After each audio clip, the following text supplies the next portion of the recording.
Emily Scarlett quickly. She's outside of the Blue Marlin that sustained that damage earlier in the Vista. Emily, this would normally be a night where there would be diners and those headed out for a Saturday night. That was certainly not the case, as there was mayhem there earlier.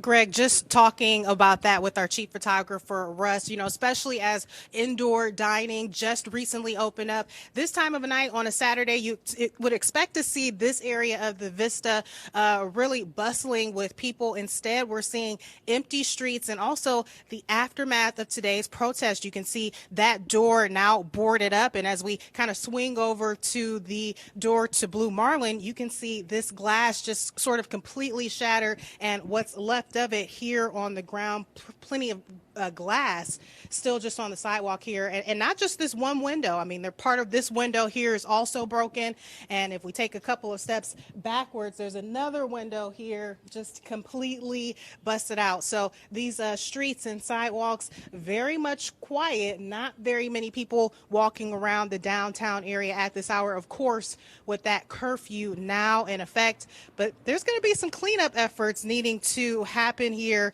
after today's protest. You saw earlier people cleaning the walls of the parking garage just right across the street from CPD headquarters, and plenty of graffiti on these buildings as well that we're not able to show you on television because of the profanity, but just giving you an idea of what streets look like at this hour, hours after today's protest. Back to you. Let's get to Emily Scarlett, who is live for us this evening. Emily, what are you seeing where you're at?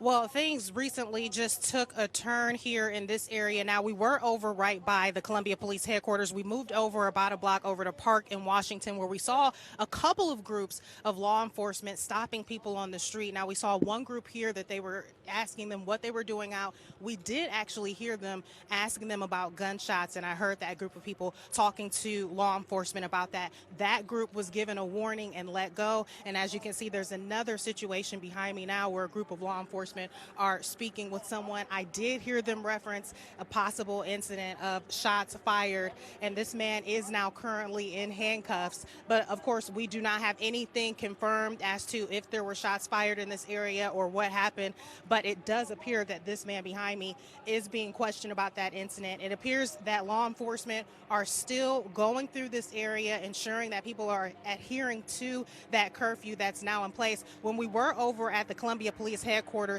something changed where we saw a large group of law enforcement, Columbia Police as well as SWAT, running over to this area. We followed them to see what happened and saw about 3 different groups. One where you were just speaking with Adam, and 2 over in this area where it seems people are being questioned about a possible shots fired situation. But again, we do not have anything confirmed. We just now made our way over to this area after law enforcement rushed over this way. This man does appear to be upset. There is an altercation, a verbal altercation happening right now with this group of law enforcement, but we don't know exactly what is the situation at this time. We're going to stay in this area, but of course, be safe as well. Keep our distance. We'll keep you updated as soon as we know more. Back to you. Even many of the people that we've talked to that are now walking, we've asked, hey, where are we headed?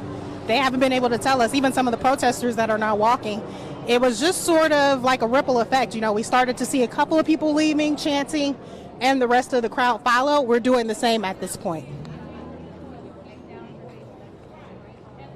Emily Scarlett is also downtown Columbia. Emily, what angle? I assume you're near the State House there. Give us an exact location and what's happening. Dondi, Judy, we are right outside of the State House, as you can see, right in the heart of today's protest. And I'm joined right now by a mother and grandmother. She says it's because of her grandson that she's out here today. Miss Patricia Williams, tell us why you're out here. I am out here because I have a grandson who has almost the exact measurements and likeness of Mr. Floyd. And I just want everybody to know that I am horrified for my grandson, and this is my first protest. But I made a U-turn, and we went to the store and got markers and pens, and I wrote this sign because I am in fear for my grandson's life. Every day that he leaves his home, I am horrified of getting a call that someone has busted his brains out or shot him to death. And I'm tired of it, and I had to take a stand on this day. Now, as passionate as you are about this cause, what are your thoughts on some of the protests turning violent or the looting? I'm horrified for it, but this is just casualties of war. I mean, we cannot get any justice. We have been going through this for years and for centuries, and the only time they have listened is when you're busting out their windows or busting down a car.